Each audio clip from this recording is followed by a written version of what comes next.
마을의 무사내들이 연모했던 절세미인 과부. 그녀는 왜 모든 청혼을 뿌리치고 홀로 밤을 지새워야 했을까요? 그녀의 방 한 구석. 묵묵히 자리를 지키는 낡은 옹기 항아리. 그 속에는 떠난 님을 향한 피눈물. 나는 절개와 차마 말 못할 한 맺힌 비밀이 봉인되어 있었습니다. 세월도 씻어내지 못한 여인의 기구한 운명. 가슴 먹먹해지는 그 진실을 지금 들려드립니다.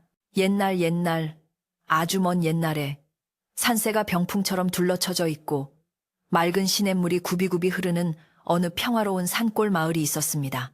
그곳은 봄이면 진달래가 온 산을 붉게 물들이고 가을이면 황금빛 들판이 바람에 넘실거리는 마치 시간이 잠시 쉬어가는 듯한 고요하고 아름다운 곳이었는데 사람들은 그곳을 복이 머무는 마을이라 여겼습니다. 이 마을의 가장 안쪽 대나무 숲이 바람을 막아주는 양지 바른 곳에는 나지막한 돌담으로 둘러싸인 아담한 초가집 한 채가 있었는데 그 집에는 마을 사람들은 물론이고 이웃 마을 사람들까지 입을 모아 칭송하는 젊은 과부 서대기 홀로 살고 있었습니다. 그녀는 남편을 일찍 여의고 혼자가 되었지만 그 자태가 마치 갓 피어난 목련꽃처럼 고고하고 단아하여 보는 이들의 마음을 단번에 사로잡는 기묘한 매력을 지니고 있었습니다. 서댁의 미모는 단순히 얼굴이 곱다거나 옷맵시가 좋다는 말로는 다 표현할 수 없는 깊은 기품이 서려 있었는데 그녀가 우물가에 물을 기르러 나오면 지나가던 바람조차 잠시 멈추어 그녀의 옷자락을 스치고 지나가는 듯 했습니다.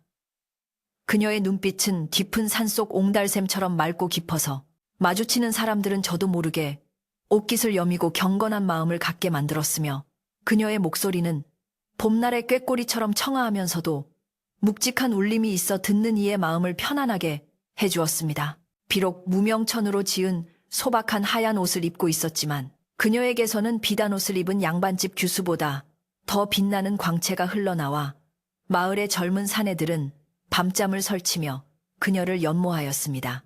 하지만 서댁은 그 누구에게도 곁을 내주지 않고 오직 집안일과 살림에만 정성을 쏟으며 조용히 지낼 뿐이었습니다. 마을에 내로라 하는 청년들이나 재력 있는 호라비들이 중매쟁이를 앞세워 서댁의 집 문지방이 닳도록 드나들었지만 돌아오는 대답은 언제나 한결같이 정중하면서도 단호한 거절뿐이었습니다. 중매쟁이들이 비단을 가져오고 쌀가마니를 이야기하며 그녀의 마음을 돌려보려 애를 썼지만 서댁은 미동도 하지 않고 차분한 목소리로 내게는 이미 평생을 함께하기로 약속한 주인이 있으니 더 이상 헛걸음을 하지 마시라는 말만 되풀이할 뿐이었습니다. 사람들은 이미 세상을 떠난 남편을 그토록 그리워하는 것인지 아니면 말 못할 다른 사연이 있는 것인지 궁금해하며 수군거렸지만 서댁의 결심은 바위처럼 굳건하여 그 어떤 유혹이나 회유에도 흔들리지 않았습니다. 그녀는 해가 뜨면 밭에 나가 일을 하고 해가 지면 문을 걸어 잠그고 두문불출하며 지조를 지켰습니다. 그런데 서댁의 집에는 마을 사람들의 호기심을 자극하는 아주 특별한 비밀이 하나 숨겨져 있었는데 그것은 바로 집 뒤편 대나무 숲 아래 정갈하게 마련된 장독대에 놓인 커다란 옹기 항아리였습니다. 그 장독대에는 고추장 단지, 된장 단지, 간장 단지들이 옹기종기 모여 있었지만 그 중에서도 유난히 크고 오래되어 보이는 검붉은 빛깔의 옹기 항아리 하나가 정중앙에 자리 잡고 있어 마치 장독대의 주인인 양위엄을 뽐내고 있었습니다. 이 항아리는 표면이 거칠면서도 윤기가 흘러 세월의 흔적을 고스란히 담고 있었는데 서댁은 다른 어떤 살림살이보다 이 항아리를 애지중지하며 마치 살아있는 사람을 대하듯 정성을 다해 돌보았습니다. 비가 오나 눈이 오나 그녀의 하루 일과는 이 항아리를 살피는 것으로 시작되고 끝이 났습니다. 매일 아침통이 트기 전 서댁은 누구보다 일찍 일어나 맑은 물을 길어와 깨끗한 무명천에 적신 뒤 항아리를 닦고 또 닦았는데 그 손길이 어찌나 조심스럽고 정성스러운지 마치 아기의 얼굴을 어루만지는 어머니의 손길 같았습니다. 그녀는 항아리의 뚜껑부터 몸통 그리고 바닥에 닿는 굽까지 구석구석 먼지 한 톨 남기지 않고 닦아내며 때로는 나지막한 목소리로 항아리에게 말을 건네기도 했습니다. 지나가던 이웃들이 담장 너머로 그 모습을 훔쳐보며 서댁이 항아리에 귀신이라도 씌었나 어찌 저리도 애지중지한단 말인가 하고 혀를 차기도 했지만 서댁은 남들의 시선 따위는 아랑곳하지 않고 오직 항아리 닦는 일에만 몰두하며 하루를 시작했습니다. 항아리는 그녀의 정성 덕분인지 세월이 흘러도 낡은 기색 없이 은은하고 깊은 광택을 뿜어냈습니다. 어느 날은 바람이 몹시 불어 흙먼지가 날리는 날이었는데 서댁은 밭일도 제쳐두고 집으로 달려와 항아리부터 살피며 치마폭으로 항아리를 감싸 안아 바람을 막아주었습니다. 또 장마철이 되어 굵은 빗줄기가 쏟아질 때면 그녀는 자신의 몸이 젖는 것은 상관하지 않고 지프로 엮은 덮개를 가져와 항아리에 씌워주며 혹여 빗물이 들어갈까 노심초사했습니다. 마을 사람들은 그런 서댁의 행동을 보며 저 항아리 속에 도대체 무엇이 들어있기에 저리도 끔찍하게 아끼는 것인지 온갖 추측을 내놓기 시작했습니다. 개 중에는 저 항아리 속에 죽은 남편이 남긴 엄청난 금은보화가 들어있을 것이다라고 말하는 사람도 있었고, 아니다, 저 속에는 나라님도 못 구하는 신비한 약재가 들어있어 서댁이 늙지 않는 것이다라고 떠드는 사람도 있었습니다. 하지만 그 누구도 항아리의 뚜껑이 열리는 것을 본 사람은 없었기에 소문은 꼬리에 꼬리를 물고 커져만 갔고, 서댁을 향한 마을 사람들의 시선에는 존경과 함께 기이한 호기심이 뒤섞이게 되었습니다. 서댁은 이러한 소문을 모르는 바 아니었으나 굳이 해명하려 들지 않고 묵묵히 자신의 할 일만 할 뿐이었습니다. 그녀에게 그 항아리는 단순한 물건이 아니라 세상 그 무엇과도 바꿀 수 없는 소중한 약속이자 마음의 안식처였기 때문입니다.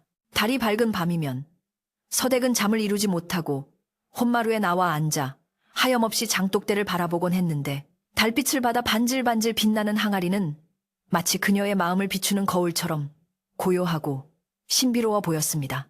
그녀의 눈가에 이슬 같은 눈물이 맺힐 때면 항아리도 달빛을 머금고 함께 슬퍼하는 듯한 착각마저 들게 했습니다.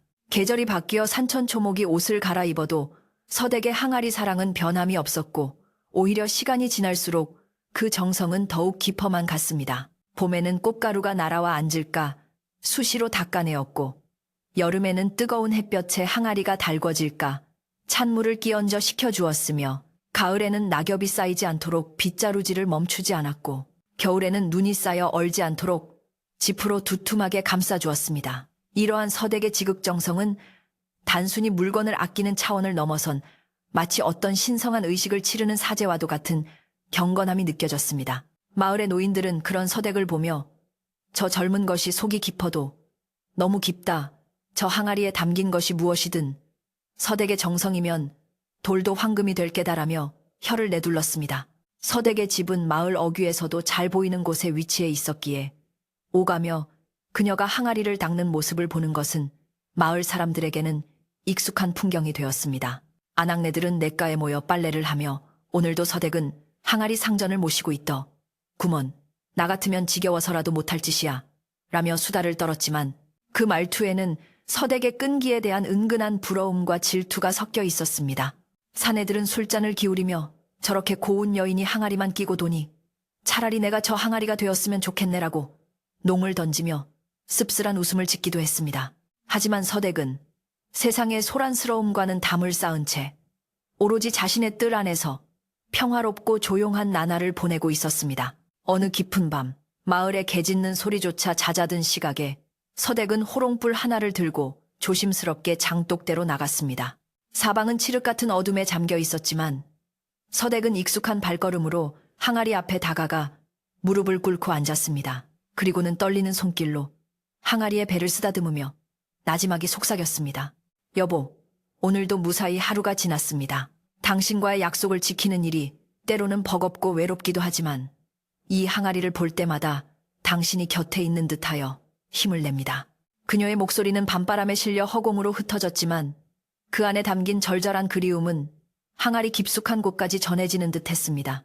그녀는 한참을 그렇게 앉아 항아리와 무언의 대화를 나누다가 새벽 이슬이 내릴 즈음에야 방으로 들어갔습니다. 이렇듯 서댁과 옹기 항아리는 때려야 뗄 수 없는 한 몸과도 같았으며 항아리는 서댁의 삶을 지탱해주는 유일한 버팀목이었습니다. 마을 사람들은 서댁이 과부라는 처지를 비관하여 미쳐버린 것이 아닐까 의심하기도 했지만 그녀의 맑은 눈빛과 흐트러짐 없는 행동 거지를 보면 그런 생각은 금세 사라지곤 했습니다. 서댁이 짓는 밥 냄새는 구수하고 그녀가 빚는 술 냄새는 향긋하여 집안 살림 또한 완벽했기에 그녀가 제정신이 아니라고 말할 근거는 어디에도 없었습니다. 단지 그 옹기 항아리에 대한 집착만이 유일한 기행이었기에 사람들은 그것을 그녀만의 독특한 취향이나 죽은 남편에 대한 지극한 효성으로 이해하려 노력했습니다. 그러나 사람의 마음속에 자리 잡은 호기심이라는 불씨는 쉽게 꺼지지 않는 법이었습니다. 그러던 어느 날 마을에 낯선 행상인이 들어오면서 평온하던 서댁의 일상에 작은 파문이 일기 시작했습니다.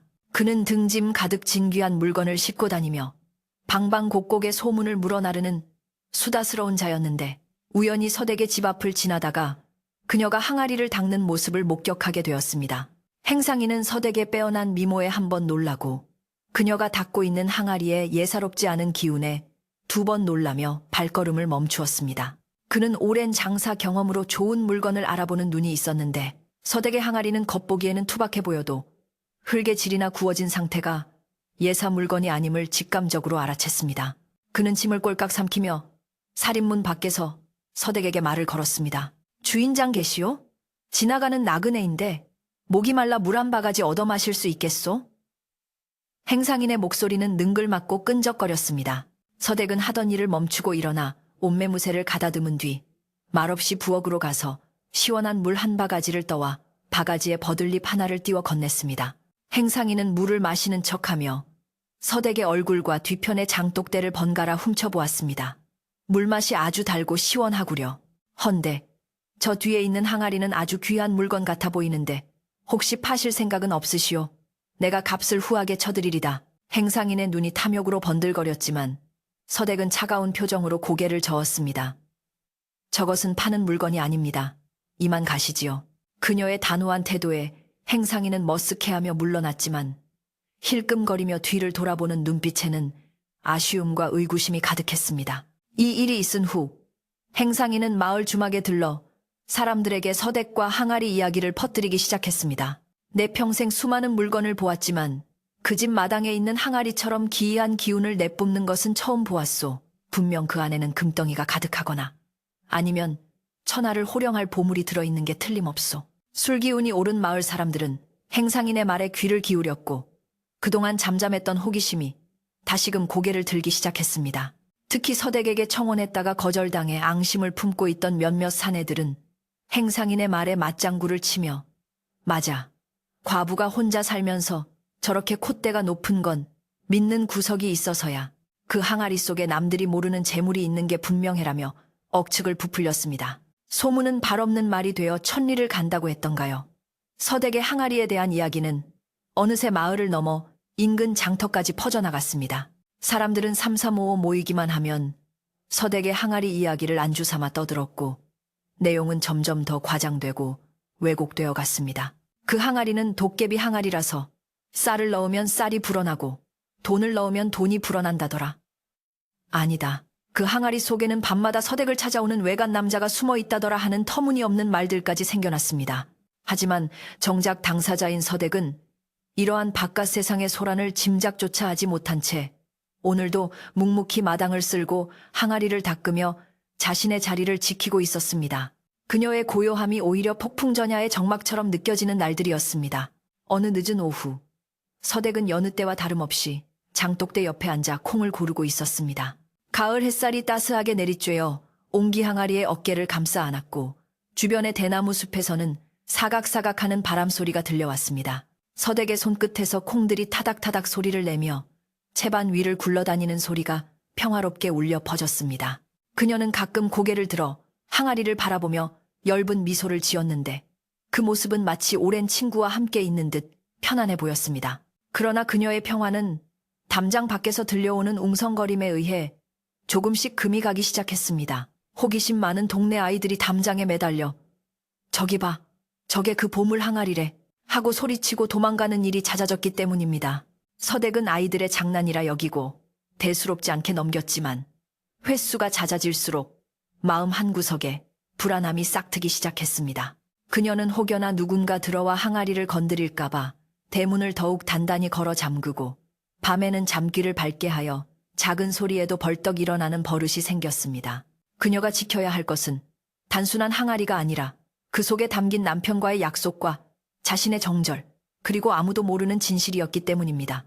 그녀는 밤마다 달을 보며 기도했습니다. 부디 이 항아리의 비밀이 영원히 지켜지게 해주십시오. 세상에 탐욕스러운 손길이 닿지 않게 해주십시오. 그녀의 간절한 기도는 밤하늘의 별이 되어 반짝였지만 다가오는 검은 그림자를 막기에는 역부족인 듯 보였습니다.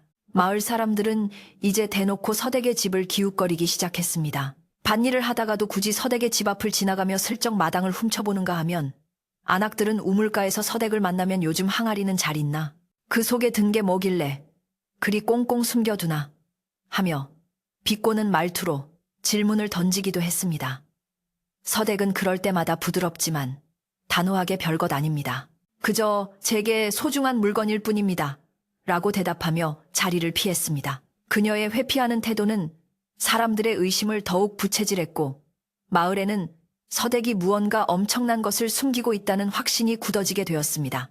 평화롭던 산골 마을에 탐욕과 의심의 안개가 서서히 드리워지고 있었습니다. 그러던 중 유난히 붉은 노을이 하늘을 뒤덮던 날 저녁이었습니다. 서댁은 저녁 밥상을 치우고 일찍 잠자리에 들 준비를 하고 있었는데 문 밖에서 누군가 거칠게 살인문을 흔드는 소리가 들려왔습니다.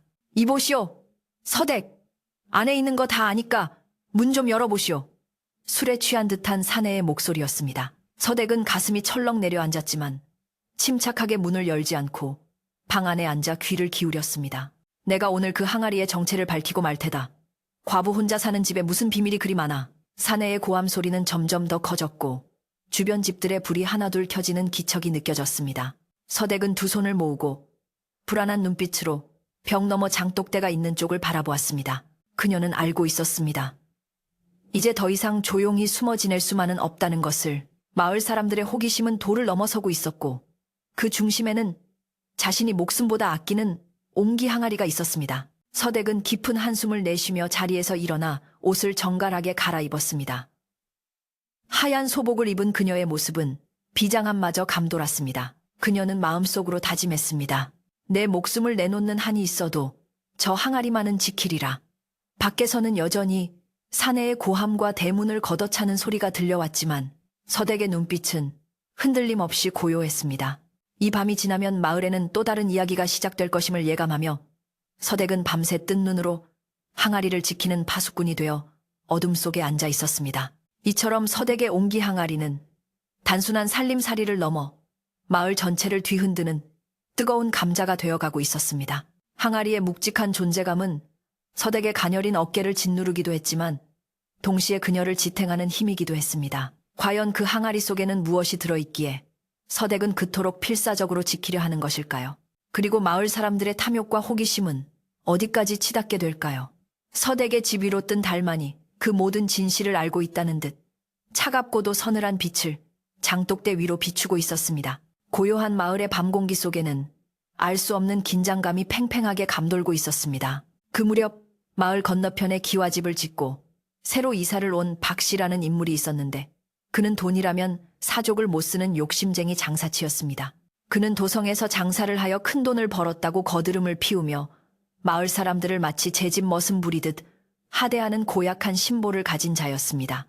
비단 옷을 휘감고 기름진 음식을 먹어 배가 남산만하게 나온 박 씨는 마을 처녀들에게 눈독을 들이며 첩으로 삼으려 했으나 마땅한 상대를 찾지 못해 입맛만 다시고 있었습니다. 그러던 어느 날 박 씨는 마을 길을 지나다 우연히 마당에서 일을 하고 있는 서댁을 보게 되었고 그녀의 눈부신 미모에 그만 넋을 잃고 말았습니다. 그는 지금까지 자신이 보아온 그 어떤 여인보다 서댁이 아름답다고 생각하며 반드시 그녀를 자신의 여자로 만들겠다고 다짐했습니다. 박 씨는 그 길로 중매쟁이를 불러 서댁에 대해 꼬치꼬치 캐묻기 시작했는데 그녀가 과부이며 콧대가 높다는 이야기를 듣고는 코웃음을 쳤습니다. 돈 앞에 장사 없다고 했네. 금은보화를 안겨주면 그깟 정절이 대수겠나. 내가 가진 재물로 그 과부의 마음을 사로잡아 보겠네. 박 씨는 자신만만하게 비단과 폐물을 잔뜩 챙겨들고 서댁의 집을 찾아갔습니다. 그는 살인문을 밀치고 들어가 거드름을 피우며 물건들을 마루 위에 툭 던져 놓았습니다. 이보시오 서댁. 내 그대의 소문을 듣고 찾아왔소. 이 총구석에서 혼자 청승맞게 살지 말고 나와 함께 도성으로 가서 호의호식하며 사는 게 어떻겠소. 내 그대를 귀부인처럼 모셔주리다. 박 씨의 눈은 서댁의 몸을 훑으며 탐욕스럽게 번들거렸습니다. 하지만 서댁은 박 씨가 가져온 비단과 폐물에는 눈길조차 주지 않고 차가운 목소리로 대꾸했습니다. 남의 집에 함부로 들어와 무슨 행패입니까? 저는 재물에 욕심이 없으니 당장 가지고 나가십시오. 서댁의 단호한 거절에 박 씨는 당황했지만 이내 다시 웃음을 흘리며 회유하려 들었습니다. 허허, 사람이 융통성이 있어야지 죽은 남편 끌어안고 산다고 쌀이 나오나 밥이 나오나. 저기 저 볼품없는 항아리나 닦으며 늙어 죽을 셈이요. 박 씨는 장독대를 가리키며 비아냥거렸지만 서댁의 눈빛은 더욱 매서워졌습니다. 그 입 다무십시오. 제게는 천금보다 귀한 것이 있으니 더 이상 모욕하지 말고 돌아가십시오. 서댁은 빗자루를 들고 마당을 쓸어내는 시적을 하며 박 씨를 쫓아내려 했습니다. 자존심에 큰 상처를 입은 박 씨는 얼굴이 불그락푸르락해져서 씩씩거리며 서댁의 집을 나섰습니다. 그는 대문 밖에서 침을 깸뱉으며 중얼거렸습니다. 건방진 것. 감히 내 청혼을 거절해? 두고 보자. 네가 언제까지 고고한 척할 수 있는지 내 똑똑히 보여주마. 박 씨는 서댁을 향한 욕망이 증오로 바뀌면서 그녀를 파멸시키고 말겠다는 무서운 계획을 세우기 시작했습니다. 그는 마을 주막으로 가서 사람들에게 술을 사며 서댁에 대한 험담을 늘어놓기 시작했습니다. 내 그 과부 집에 갔더니 아주 가관이더군. 밤마다 그 큰 항아리를 닦고 있다는데 그게 다 이유가 있어서 그러는 거야. 박 씨는 목소리를 낮추며 은밀한 비밀을 이야기하듯 사람들의 귀를 잡아 끌었습니다. 그 항아리가 보통 항아리가 아니야. 내 눈썰미로 보니 딱 사이즈가 나오더군. 그 안에 장정 하나는 거뜬히 들어갈 만하던데. 혹시 밤마다 외간 남자를 그 안에 숨겨두고 즐기는 거 아니겠어? 박 씨의 터무니없는 말에 처음에는 마을 사람들도 반신반의하며 고개를 저었습니다. 에이, 설마 서댁이 그럴 리가 있나. 그 얌전한 사람이. 하지만 박 씨는 포기하지 않고 더 자극적인 거짓말을 보태었습니다. 아니면 죽은 남편이 훔친 관아의 금괴를 그 속에 숨겨둔 게 틀림없어. 그러니 남들 손 못하게 밤낮으로 지키고 앉아있지. 과부가 무슨 돈으로 저렇게 끼니 걱정 없이 살겠나? 다 그 항아리 속 금덩이 덕분이지. 사람의 마음이란 참으로 간사하여 처음에는 말도 안 된다고 생각했던 이야기도 자꾸 듣다 보니 그럴싸하게 들리기 시작했습니다. 게다가 박 씨가 사는 술과 고기에 취한 마을 사람들은 점차 박 씨의 말에 동조하며 고개를 끄덕이게 되었습니다. 듣고 보니 그렇네. 그 큰 항아리를 굳이 왜 그리 아끼겠어? 분명 뭔가 예끼는 게 있으니까 그렇겠지. 맞아. 지난번에 보니 밤늦게까지 불이 켜져 있더라니까. 남자 그림자가 어른거리는 것 같기도 하고 사람들의 상상력은 꼬리에 꼬리를 물고 이어져 서댁의 청렴함은 어느새 음탕함과 탐욕으로 둔갑해버렸습니다. 어제의 이웃이 오늘의 심판관이 되어 서댁을 의심의 눈초리로 바라보기 시작했습니다. 소문은 삽시간에 온 마을로 퍼져나갔고 아낙네들은 빨래터에서 사내들은 논두렁에서 서댁의 흉을 보는 것이 일상이 되었습니다. 어쩐지 얼굴이 훤하더라니. 밤마다 항아리 서방님을 만나서 그런가 봐. 금덩이를 깔고 앉아있으니 세상 부러울 게 없겠지. 우리는 뼈 빠지게 일해도 입에 풀칠하기 바쁜데. 마을 사람들의 시선에는 질투와 시기가 서리기 시작했고 서댁이 지나갈 때면 들리라는 듯이 큰 소리로 비아냥거리는 일도 잦아졌습니다. 서댁은 갑자기 변해버린 마을 사람들의 태도에 당황스러웠지만 그 이유를 알 길이 없어 그저 답답할 따름이었습니다. 그녀는 더욱 문을 굳게 닫고 집 밖으로 나오는 것을 삼가게 되었습니다. 박 씨는 마을 분위기가 서댁에게 불리하게 돌아가는 것을 보고 쾌재를 불렀습니다. 그는 이제 한 발 더 나아가 서댁의 집 앞을 서성거리며 위협을 가하기 시작했습니다. 이보시오 서댁, 그 항아리 속 좀 구경합시다. 좋은 건 나눠 가져야지. 혼자만 독차지하면 쓰나. 박 씨가 대문 밖에서 소리치면 동네 건달들이 낄낄거리며 맞장구를 쳤습니다. 맞습니다. 우리도 금 구경 좀 시켜주시오. 서댁은 방 안에서 이불을 뒤집어 쓰고 귀를 막았지만 그들의 조롱 소리는 담을 넘어 끈질기게 파고들었습니다. 그녀의 심장은 두려움으로 쿵쾅거렸고 옹기 항아리를 지키는 일이 점점 더 버겁게 느껴졌습니다. 그러던 어느 날 서댁이 밭에서 일하고 돌아오는 길에 우물가에서 물을 냈던 아낙들이 그녀를 보고 쑥덕거리는 소리를 듣게 되었습니다. 저기 봐, 금단지 주인 오네. 저렇게 흙투성이로 일하는 척하면서 속으로는 우리를 비웃고 있겠지. 그러게 말이야. 아주 여우가 따로 없어. 순진한 척은 혼자 다 하고. 서댁은 억장이 무너지는 것 같았지만 애써 못 들은 척하며 집으로 발걸음을 재촉했습니다. 하지만 등 뒤로 꽂히는 따가운 시선들은 비수처럼 날아와 그녀의 가슴에 깊은 상처를 남겼습니다. 그녀는 대문을 잠그고 들어와 마당에 주저앉아 아무 말 없이 서 있는 옹기 항아리를 붙잡고 하염없이 눈물을 흘렸습니다. 여보, 세상이 어찌 이리 무섭습니까? 저는 그저 당신과의 약속을 지키려 했을 뿐인데. 밤이 깊어지자 마을은 쥐 죽은 듯 조용해졌지만 서댁은 잠을 이루지 못하고 뒤척였습니다. 그때 살인문 밖에서 누군가 조심스럽게 기척을 내었습니다. 서댁, 안에 있는가? 자네잖아? 낮고 쉰 목소리의 주인공은 바로 옆집에 사는 최 씨 할머니였습니다. 최 씨 할머니는 서댁이 시집 올 때부터 친딸처럼 아껴주던 분으로 마을에서 유일하게 서댁의 편이 되어주는 사람이었습니다. 서댁이 황급히 나가 문을 열어주자 할머니는 주위를 두리번거리며 재빠르게 안으로 들어왔습니다. 할머니의 표정은 잔뜩 굳어 있었고 손에는 작은 보따리 하나가 들려 있었습니다. 서댁이 할머니를 방으로 모시자 할머니는 한숨을 푹 내쉬며 서댁의 손을 꼭 잡았습니다.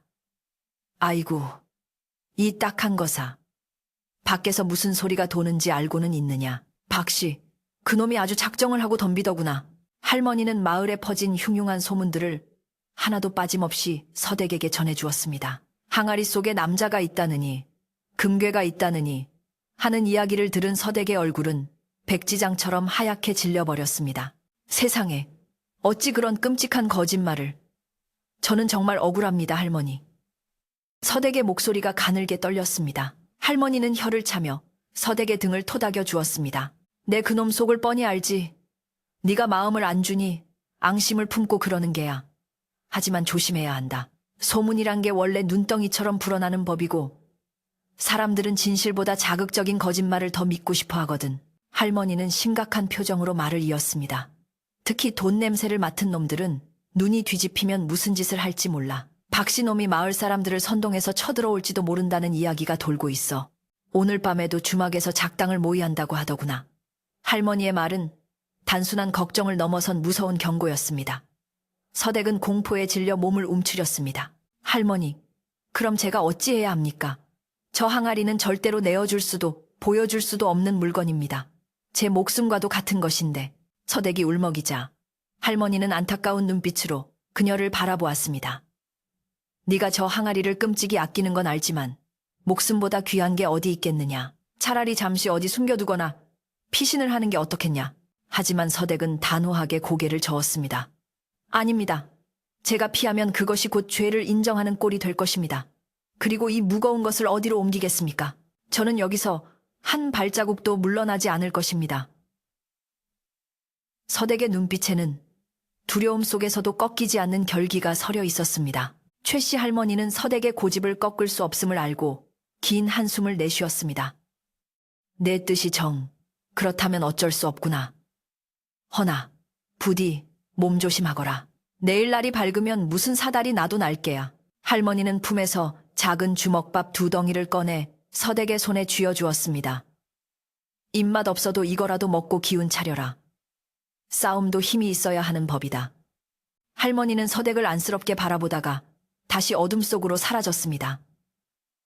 서댁은 할머니가 남기고 간 온기를 느끼며 주먹밥을 쥐고 한참을 멍하니 앉아 있었습니다. 밖에서는 바람 소리가 더욱 거세지고 마치 불길한 징조처럼 나뭇가지들이 창호지 문을 긁어댔습니다. 다음 날 아침, 마을의 공기는 여느 때와 달리 무겁고 차가웠습니다. 하늘에는 먹구름이 잔뜩 끼어 있어 금방이라도 비가 쏟아질 것 같았고 까마귀 떼가 마을 어귀를 돌며 시끄럽게 울어댔습니다. 서댁은 불안한 마음에 아침 일찍 일어나 마당을 쓸고 항아리를 닦았지만 손끝이 떨려 제대로 닦을 수가 없었습니다. 그녀는 문득 항아리의 표면에 비친 자신의 얼굴을 들여다보았습니다.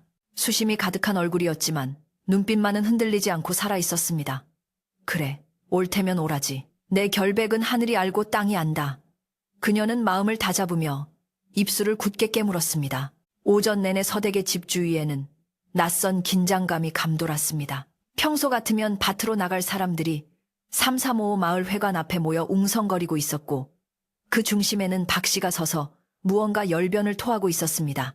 박씨는 손짓 발짓을 섞어가며 사람들의 호기심과 탐욕을 자극했고 사람들은 최면에 걸린 듯 그의 말에 빨려 들어갔습니다. 오늘이야말로 저 요물 단지의 정체를 밝히고 우리 마을의 기강을 바로잡아야 하지 않겠소.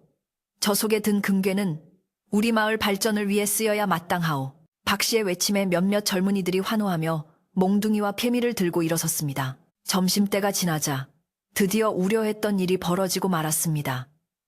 박 씨를 선두로 한 무리의 마을 사람들이 서댁의 집을 향해 몰려오기 시작한 것입니다. 그들의 발소리는 마치 전쟁터로 나가는 군대의 행렬처럼 요란했고 흙먼지가 뿌옇게 피어올랐습니다.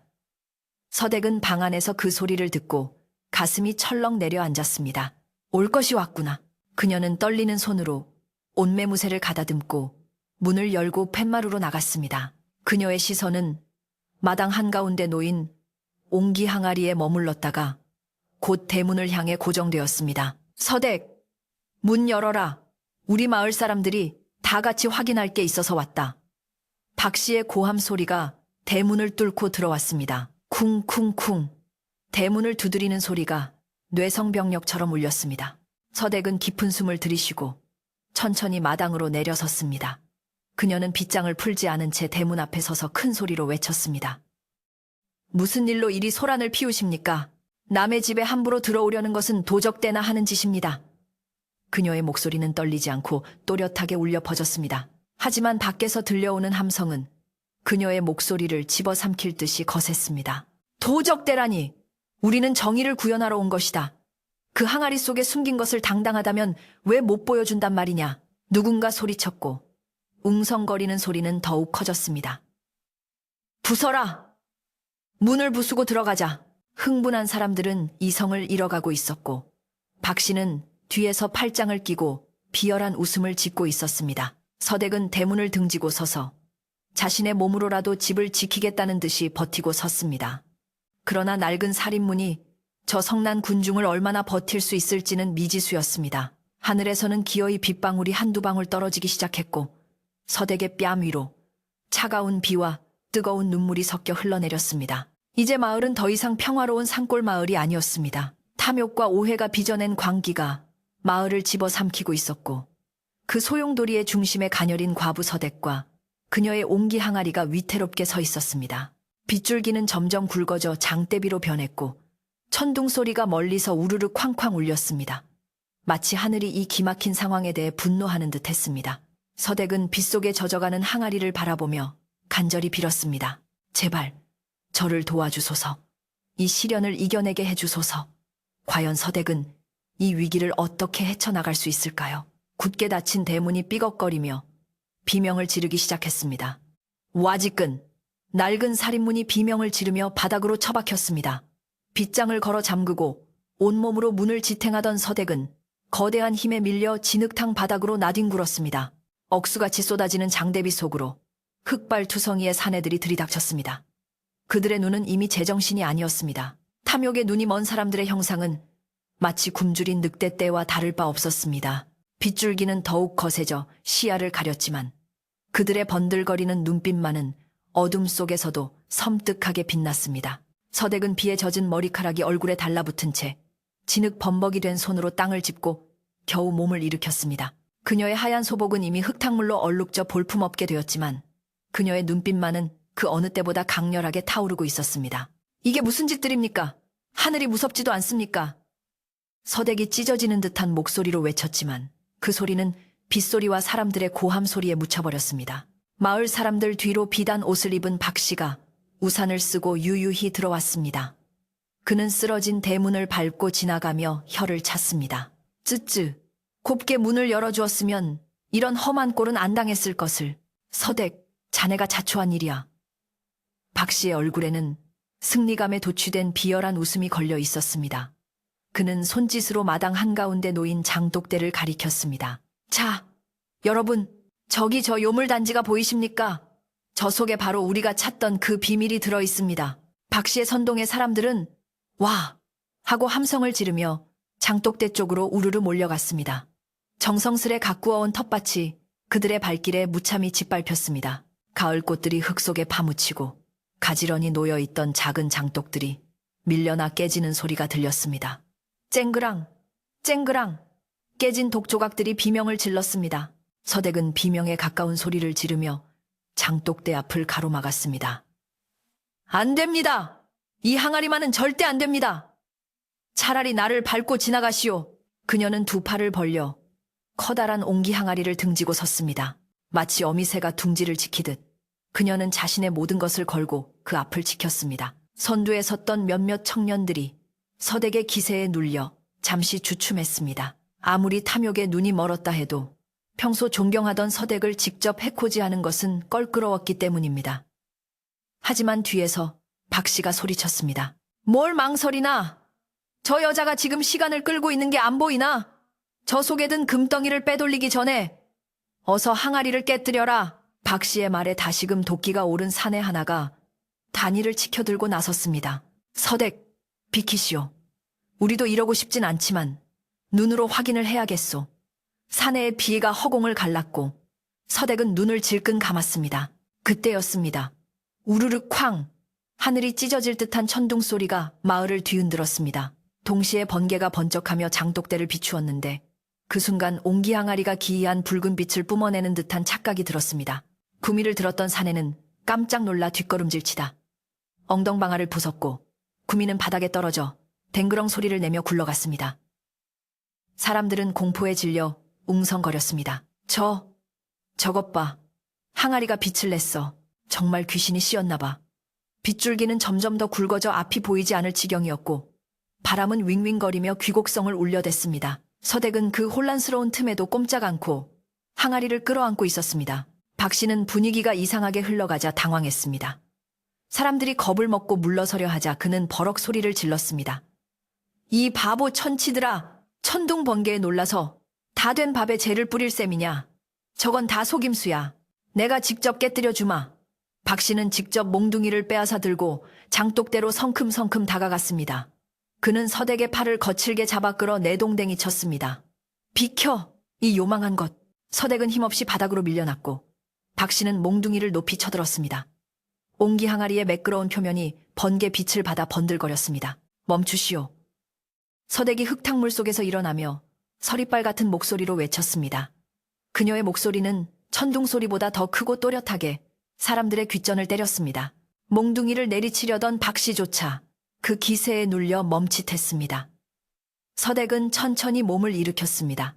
진흙으로 엉망이 된 옷차림이었지만 그녀의 표정은 마치 심판을 내리러 온 여신처럼 엄숙하고 위엄이 넘쳤습니다. 빗물인지 눈물인지 모를 액체가 그녀의 얼굴을 타고 흘러내렸지만 그녀의 눈은 박 씨를 그리고 마을 사람들을 하나하나 쏘아보고 있었습니다. 당신들이 원하는 것이 진정 이 항아리 속에 들어있는지 확인하는 것입니까? 그래서 남의 집을 부수고 사람을 밀치고 이 난리를 피우는 것입니까? 서댁의 목소리는 낮지만 묵직하게 깔렸습니다. 사람들은 아무 말도 하지 못하고 침을 꿀꺽 삼켰습니다. 죄책감과 호기심 그리고 두려움이 뒤섞인 복잡한 표정들이었습니다. 박 씨만이 씩씩거리며 대꾸했습니다. 그렇다. 네가 결백하다면 왜 못 보여준단 말이냐. 당당하게 보여주면 될 일 아니냐. 박 씨는 몽둥이를 겨누며 위협했습니다. 서댁은 깊은 한숨을 내쉬며 고개를 저었습니다. 좋습니다. 보여드리겠습니다. 그녀의 입에서 나온 말은 뜻밖이었습니다. 사람들은 술렁거리기 시작했습니다. 보여준다고? 정말 금이 있나? 아니면 남자가 나오려나? 서댁은 천천히 항아리 앞으로 다가가 더러워진 손을 빗물에 씻어내고 옷매무새를 바로잡았습니다. 그리고는 박 씨를 똑바로 쳐다보며 말했습니다. 단, 조건이 있습니다.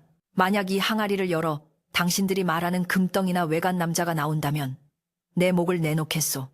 이 집도 논밭도 다 가지시오. 서댁의 비장한 선언에 마당에는 찬물을 끼얹은 듯 정적이 흘렀습니다. 빗소리만이 타닥타닥 정적을 채웠습니다. 서댁은 말을 이었습니다. 하지만 만약 이 속에 당신들이 생각하는 그런 더러운 것이 없다면 당신들은 오늘 이 무례함과 의심에 대한 대가를 치러야 할 것입니다. 그녀의 눈빛이 매섭게 빛났습니다. 특히 박 씨 당신, 죄 없는 사람을 모함하고 마을을 어지럽힌 죄를 어찌 씻으려 하시오. 박 씨는 서댁의 기세에 잠시 움찔했지만 이미 엎질러진 물이라 생각하고 콧방귀를 뀌었습니다. 큰 소리치기는 열어보면 알겠지. 빈 깡통이라도 나오면 내 깨끗이 물러가 주마. 서댁은 다시 옹기 항아리 쪽으로 몸을 돌렸습니다. 그녀는 떨리는 손을 들어 항아리의 뚜껑에 얹었습니다. 그 항아리는 남편이 떠나기 전 마지막으로 선물한 것이었고 그녀가 피눈물로 지켜온 정절의 상징이었습니다. 그것을 이런 탐욕스러운 눈들 앞에 공개해야 한다는 사실이 뼈에 사무치게 아팠습니다. 여보, 용서하세요. 저들의 더러운 눈이 당신의 자리를 더럽히게 되었습니다. 하오나, 진실을 밝히기 위함이니 부디 노여워 마소서.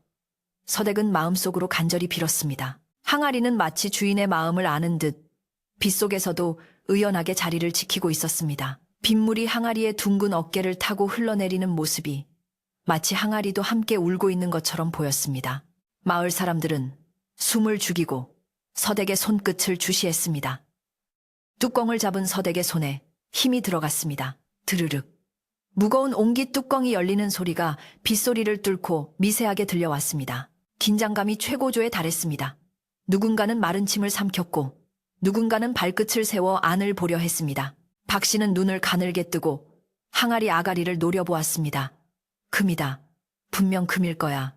아니면 비단을 감아둔 엽전 꾸러미거나. 그의 머릿속은 온통 황금빛 환상으로 가득 차 있었습니다. 그는 이미 그 재물로 떵떵거리며 살 미래를 그리고 있었습니다. 반면 담벼락 뒤에서 이 광경을 지켜보던 최씨 할머니는 두 손을 모으고 발을 동동 구르며 기도했습니다. 비나이다 비나이다. 우리 서댁 좀 살려주십시오. 저 착한 것이 무슨 죄가 있다고. 할머니의 주름진 눈가에도 빗물이 섞인 눈물이 맺혔습니다. 뚜껑이 완전히 열렸습니다. 서댁은 뚜껑을 조심스럽게 옆에 내려놓고 옆으로 한 걸음 물러섰습니다. 자, 보십시오. 이것이 당신들이 그토록 원하던 진실입니다. 그녀의 목소리는 차분했지만 그 안에는 깊은 슬픔과 분노가 서려 있었습니다. 박 씨가 제일 먼저 횃불을 들이대며 항아리 안을 들여다보았습니다. 뒤이어 마을 사람들이 서로 머리를 들이밀며 안을 보려고 아우성을 쳤습니다. 횃불의 불빛이 항아리의 깊은 어둠 속을 비추었습니다. 그 순간 사람들의 표정이 일제히 기묘하게 일그러졌습니다. 그들이 기대했던 번쩍이는 금광도, 숨어있는 사람의 놀란 눈동자도 보이지 않았기 때문입니다. 그 대신 항아리 안에는 칠흑같이 검고 고요한 액체가 가득 차 있었습니다. 빗방울이 떨어져 작은 파문을 일으키는 그 액체 위로 횃불을 든 박 씨의 탐욕스러운 얼굴이 흉측하게 비치고 있었습니다. 이게 뭐야? 그냥 물이잖아. 누군가 실망 섞인 목소리로 외쳤습니다. 아니야. 자세히 봐. 색깔이 검어. 간장인가? 다른 사람이 웅성거렸습니다. 비키시오. 그럴 리가 없어. 바닥에 숨겨뒀을 거야.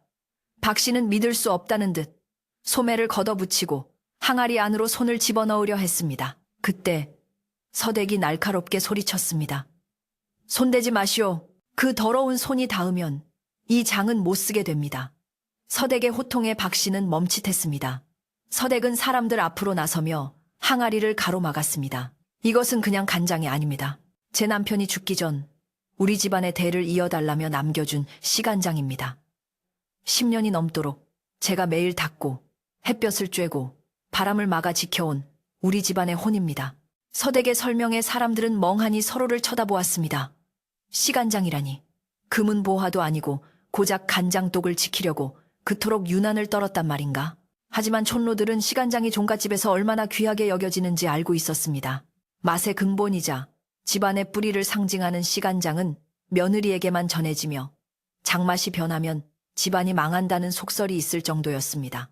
그러나 대부분의 사람들에게는 그저 허탈한 결과일 뿐이었습니다. 실망감은 곧이어 허무함으로 바뀌었고 그 허무함은 다시 자신들의 어리석음에 대한 부끄러움으로 변하기 시작했습니다. 하지만 박 씨는 인정할 수 없었습니다. 자신의 예상이 빗나갔다는 사실, 그리고 이 많은 사람들 앞에서 망신을 당했다는 사실을 견딜 수 없었습니다. 그는 억지를 부리기 시작했습니다. 거짓말 마라. 간장 밑에 분명 금을 숨겨뒀을 거야. 저 검은 물을 다 퍼내기 전까진 믿을 수 없어. 박 씨는 미친 사람처럼 날뛰며 항아리를 흔들려 했습니다. 항아리가 기우뚱하며 찰랑거리는 소리를 내었습니다. 서댁은 사색이 되어 항아리를 붙잡았습니다. 안 됩니다. 제발. 이때 마을에서 가장 나이가 많은 촌장 어른이 지팡이를 짚고 인파를 헤치며 나타났습니다. 소란을 듣고 뒤늦게 달려온 촌장은 이 난장판을 보고 혀를 찼습니다. 이놈들, 이게 무슨 해괴망측한 짓거리냐. 촌장의 일갈에 사람들은 홍해 갈라지듯 길을 맺습니다. 촌장은 박씨 앞을 막아서며 호통을 쳤습니다. 박씨, 자네는 돈이 많다고 하더니 눈에 뵈는 게 없는가? 과부집 담장을 허물고 들어와 행패를 부리고도 모자라. 이제는 조상 대대로 내려오는 장독까지 깨려드는가? 촌장의 위험 있는 목소리에 박씨도 주춤할 수밖에 없었습니다. 아니, 촌장 어르신, 그게 아니라 이 여자가 분명 뭔가를 숨기고 박씨가 변명을 하려 했지만 촌장은 지팡이로 바닥을 콱 내리찍었습니다. 시끄럽다. 내 눈으로 똑똑히 보았다. 저 항아리 속에 든 것은 맑고 깊은 장이요. 저 위에 뜬 것은 하늘과 구름뿐이다. 내 놈 눈에는 저 맑은 작물에 비친 내 추악한 욕심이 보이지 않느냐. 촌장의 말은 마을 사람들의 가슴을 찌르는 송곳과도 같았습니다. 사람들은 하나둘 고개를 숙이고 뒷걸음질 치기 시작했습니다. 비는 여전히 내리고 있었지만 기세는 한풀 꺾여 부슬비로 변해가고 있었습니다. 서댁은 항아리를 껴안고 흐느끼기 시작했습니다. 긴장이 풀리자 다리에 힘이 풀려 주저앉고 만 것입니다. 그녀의 흐느낌 소리는 고요해진 마당에 슬프게 울려 퍼졌습니다. 여보, 제가 지켰습니다. 제가 지켜냈습니다. 그녀의 눈물은 빗물과 섞여 항아리를 적시고 땅으로 스며들었습니다. 그 모습은 너무나 처연하고 안쓰러워 지켜보던 사람들의 마음마저 숙연하게 만들었습니다. 그러나 아직 끝난 것은 아니었습니다. 박 씨는 여전히 분을 사귀지 못하고 씩씩거리고 있었습니다.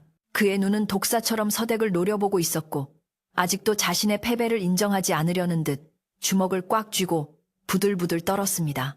의심의 불씨는 꺼진 듯 보였으나 망신살이 뻗친 악인의 자존심은 언제 다시 폭발할지 모르는 시한폭탄과 같았습니다. 옹기항아리의 비밀은 밝혀졌지만 상처 입은 사람들의 마음과 엉망이 된 서댁의 집은 어떻게 치유될 수 있을까요? 서댁은 젖은 옷을 여미며 차가운 빗속에서 비로소 고개를 들어 마을 사람들을 마주 보았습니다. 이제는 그녀가 그들에게 물을 차례였습니다. 장독대 위로 쏟아지던 빗줄기가 가늘어지며 열린 항아리에서 그윽하고 깊은 향기가 피어올라 마당 가득 퍼지기 시작했습니다. 그것은 단순히 짠 간장 냄새가 아니라 수십 년의 세월이 곰삭고 발효되어 만들어낸 마치 고향의 흙내음 같기도 하고 어머니의 품속 냄새 같기도 한 진한 풍미였습니다. 그 향기는 비릿한 욕망과 땀 냄새로 진동하던 마당의 공기를 단숨에 정화시키는 듯 했습니다. 코끝을 스치는 그 깊은 향기에 흥분했던 마을 사람들의 눈빛이 차분하게 가라앉았고 멍하니 항아리를 바라보는 그들의 얼굴에는 알 수 없는 경외감마저 서리기 시작했습니다. 금은보화보다 더 귀한 것이 바로 사람의 정성과 세월임을 그 투박한 냄새가 웅변하고 있었기 때문입니다. 촌장 어른은 지팡이로 바닥을 쿵쿵 울리며 다시금 사람들을 꾸짖었습니다. 이 냄새를 맡고도 느끼는 바가 없느냐? 이것은 10년이 넘도록 한결같이 지켜온 사람의 마음 향기다. 너희가 금덩이에 눈이 멀어 헛것을 쫓을 때 서댁은 이 냄새를 지키기 위해 밤낮으로 저 항아리를 닦고 또 닦았던 게야. 촌장의 말은 사람들의 폐부 깊숙이 찔러 들어왔습니다. 무미를 들었던 사내는 슬그머니 무늬를 등 뒤로 감추었고 소리를 지르던 안악들은 부끄러움에 고개를 들지 못했습니다. 자신들이 무슨 짓을 저질렀는지, 죄 없는 여인에게 얼마나 씻을 수 없는 모욕을 주었는지 비로소 깨닫기 시작한 것입니다. 마당에는 오직 처마 끝에서 떨어지는 낙수 소리만이 뚝뚝하고 들려올 뿐이었습니다. 하지만 박씨만은 여전히 그 현실을 받아들이지 못하고 씩씩거리고 있었습니다. 그는 자신의 오판이 만천하에 드러났다는 수치심과 서댁을 굴복시키지 못했다는 패배감에 사로잡혀 얼굴이 불그락푸르락했습니다. 이따위 간장 냄새가 뭐 대수라고. 다들 속고 있는 거야. 저 밑바닥에 분명 뭔가 있어. 박씨는 억지를 부리며 항아리 쪽으로 다시 다가서려 했습니다. 그러나 이번에는 아무도 그의 편을 들어주지 않았습니다.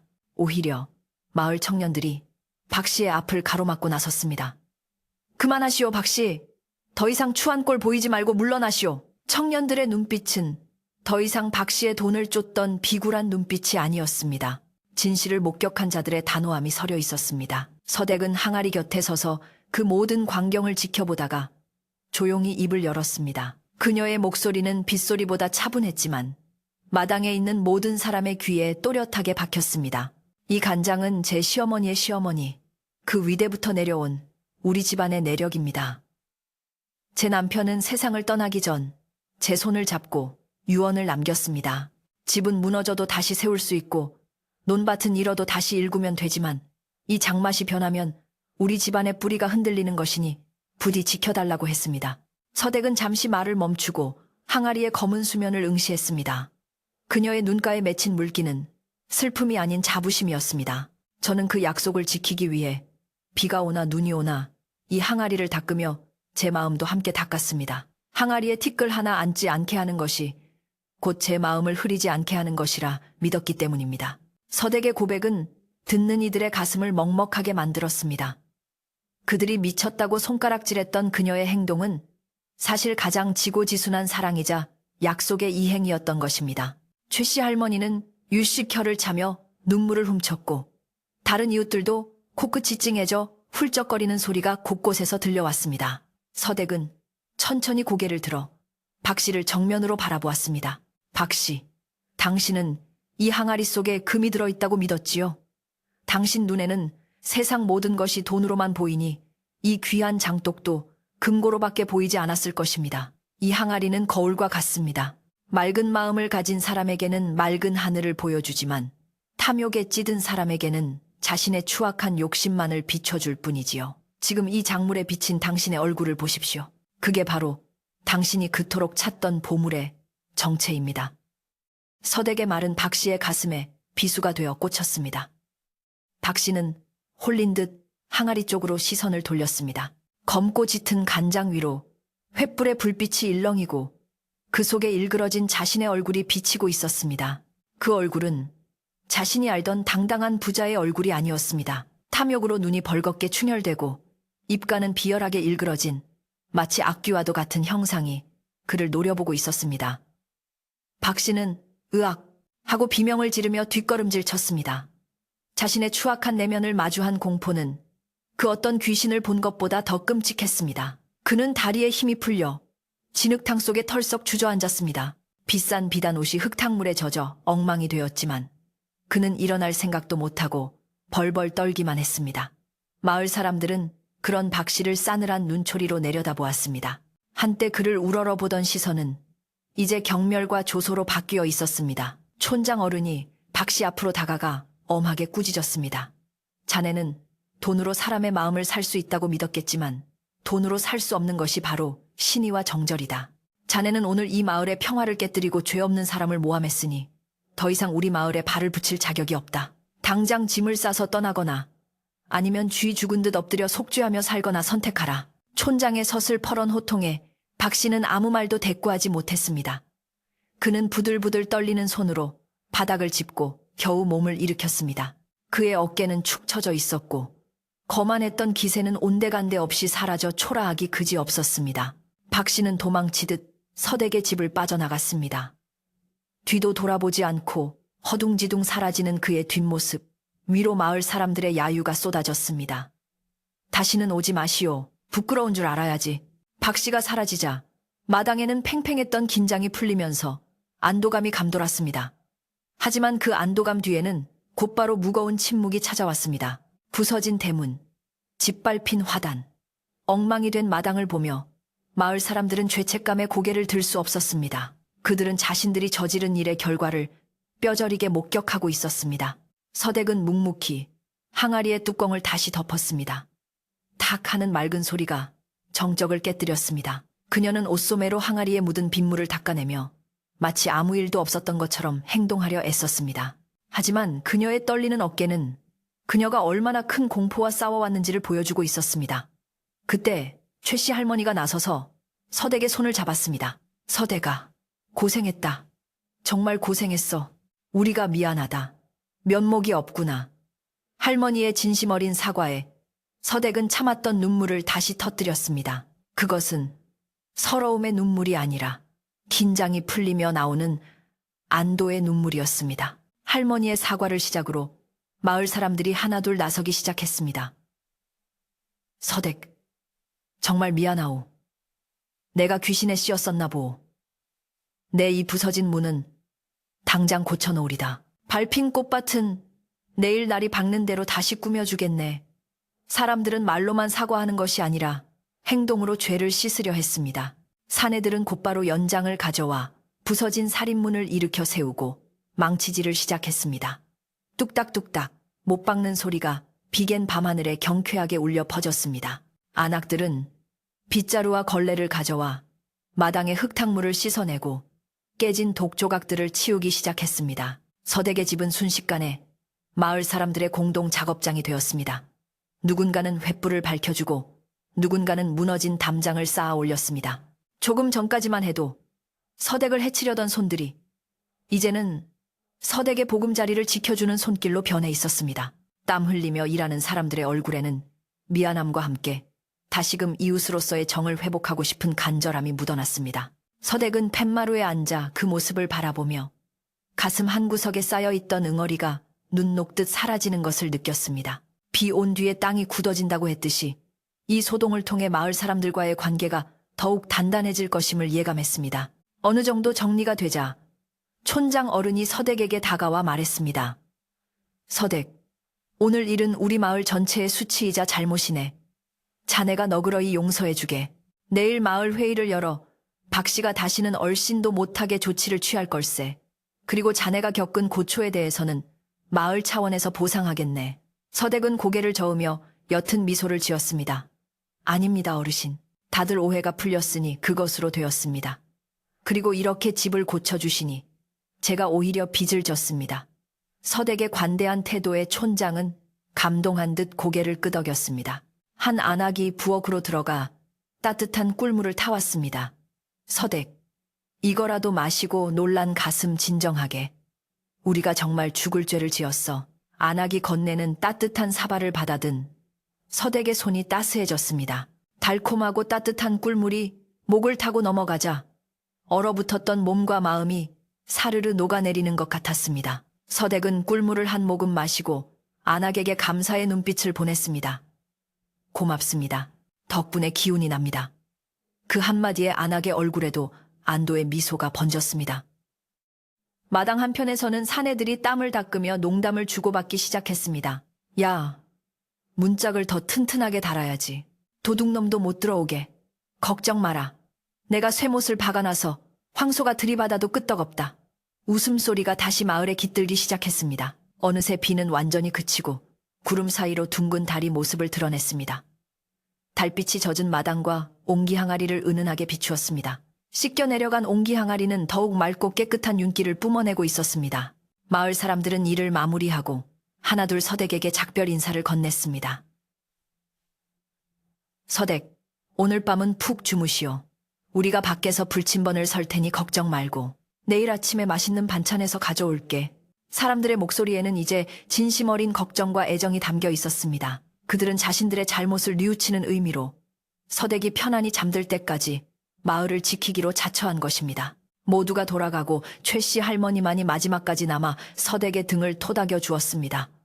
이제 됐다. 다 끝났다. 네 정성이 하늘에 닿아 저 항아리도 지키고 네 명예도 지킨 게야. 오늘은 발 뻗고 편히 자거라. 할머니의 따뜻한 위로에 서댁은 고개를 끄덕였습니다.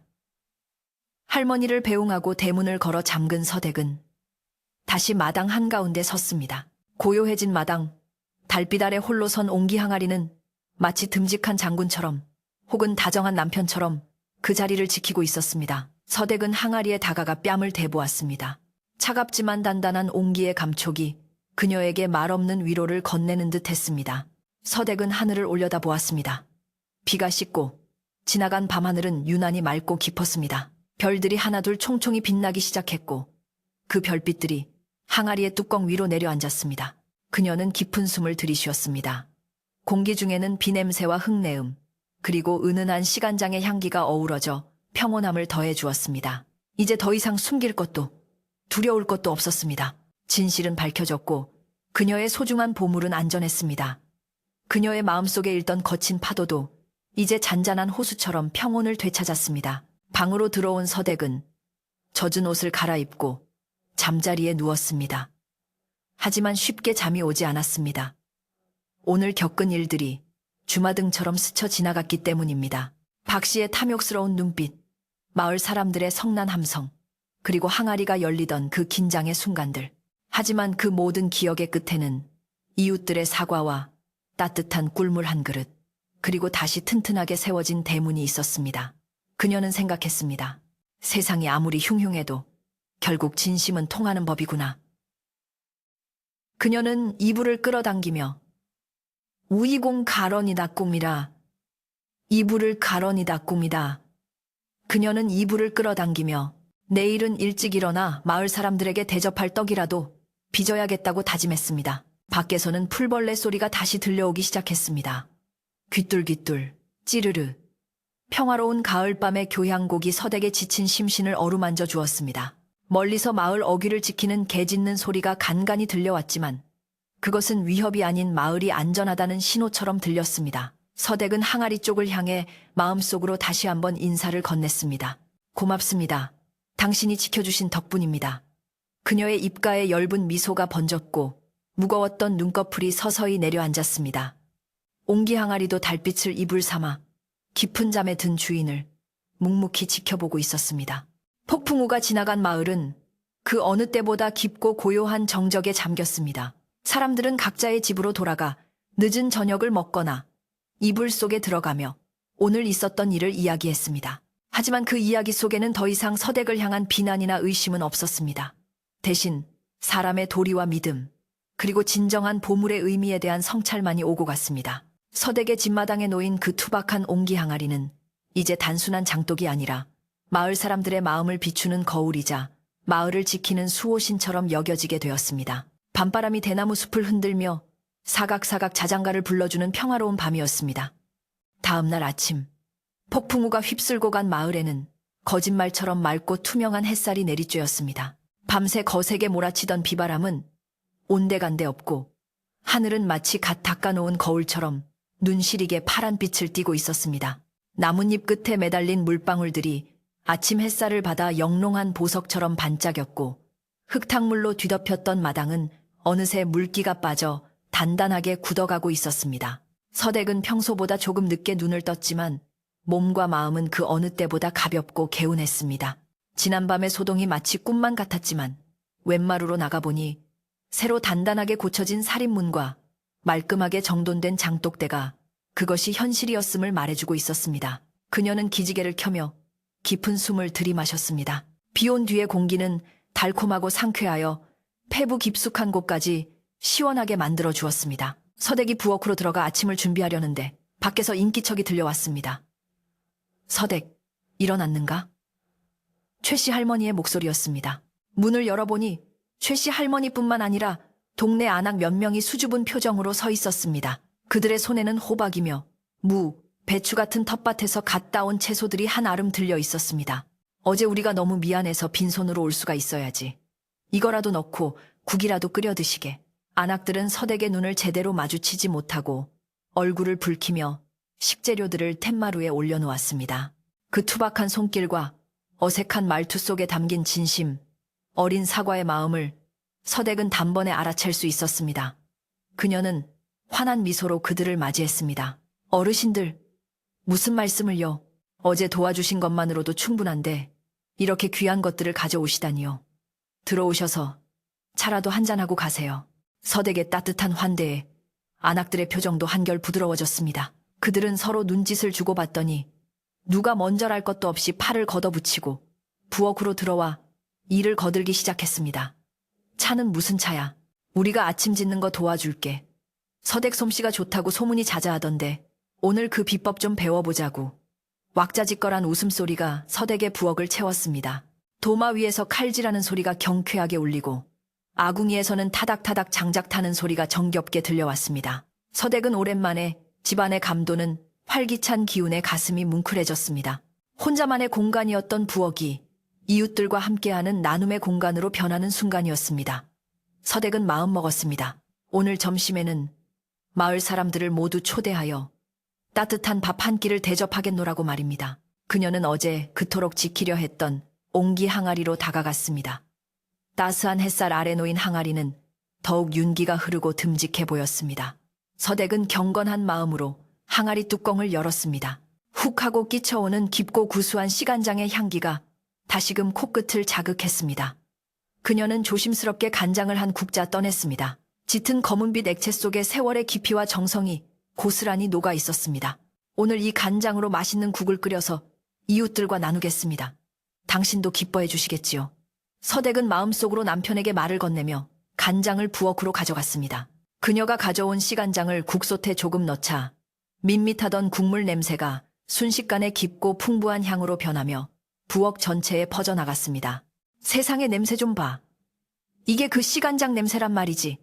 안악들은 솥단지 주위로 모여들어 킁킁거리며 감탄했습니다. 고기도 안 넣었는데 어찌 이런 고소한 냄새가 날까?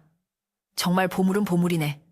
그녀들은 서댁의 정성에 다시 한번 감복하며 혀를 내둘렀습니다. 점심때가 가까워지자 밥 짓는 구수한 냄새가 담장을 넘어온 마을로 퍼져나갔습니다. 마을 회관에 모여있던 사람들도 밭에서 일하던 사람들도 그 냄새에 이끌려 하나둘 서댁의 집 앞으로 모여들었습니다. 서댁은 대문을 활짝 열어젖히고 사람들을 맞이했습니다. 어서 오세요. 차린 건 없지만 함께 드시고 가세요. 그녀의 목소리는 봄바람처럼 부드럽고 따뜻했습니다. 마당에는 멍석이 깔리고 소박하지만 정갈한 밥상들이 차려졌습니다.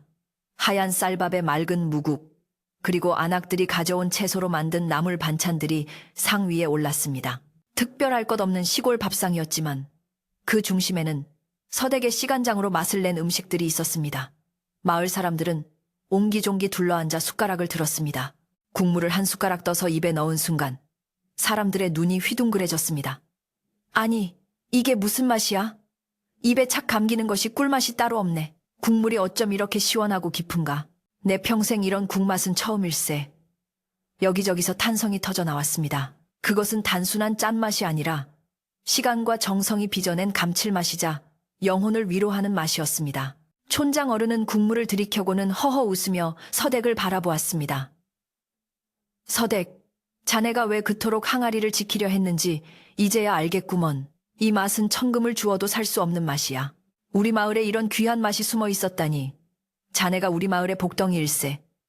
촌장의 칭찬에 서댁은 수줍게 고개를 숙였습니다. 마을 사람들은 밥을 먹으며 지난밤의 부끄러움을 털어내고 서로에게 음식을 권하며 다시금 정을 나누었습니다. 박씨, 그 욕심쟁이는 이 맛을 평생 모르고 살겠지. 불쌍한 사람. 누군가 박씨 이야기를 꺼내자 사람들이 와하하 웃음을 터뜨렸습니다.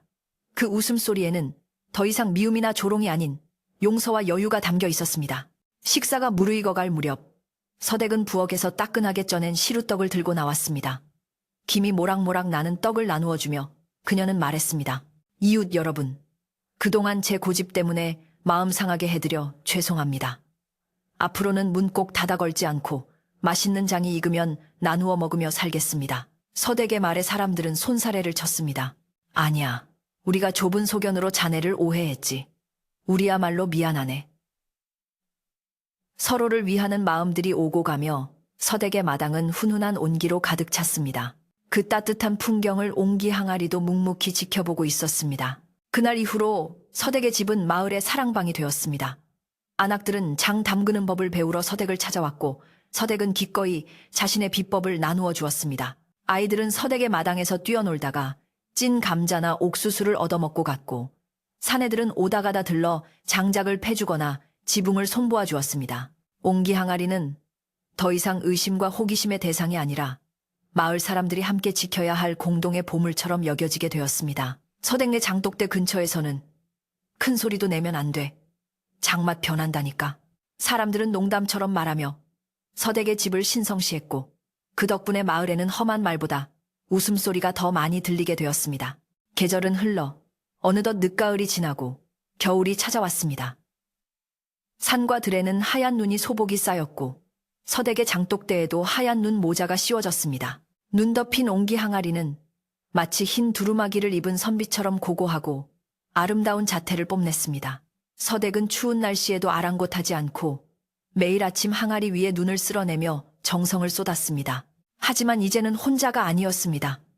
지나가던 이웃들이 서댁, 추운데 내가 쓸어줌세 하며 빗자루를 들고 나서 주었기 때문입니다. 서댁의 손은 여전히 졌지만 마음만은 한겨울 아랫목처럼 따뜻했습니다. 박 씨에 대한 소식은 뜬구름처럼 들려왔는데 다른 마을에 가서도 욕심을 버리지 못하고 사기를 치려다 관아에 잡혀가 곤장을 맞았다는 소문이 돌았습니다. 사람들은 그 소식을 듣고 혀를 차며 인과응보지, 뿌린 대로 거두는 법이야 라고 말했습니다. 반면 서댁의 명성은 점점 높아져 인근 고을 수령까지 그 명성을 듣고 찾아와 시간장 맛을 보고는 효심과 정절이 빚어낸 천하일미라며 상을 내리기도 했습니다. 하지만 서댁은 상금으로 받은 비단을 팔아 마을의 가난한 이웃들에게 쌀과 소못을 나누어 주어 또 한 번 사람들을 감동시켰습니다.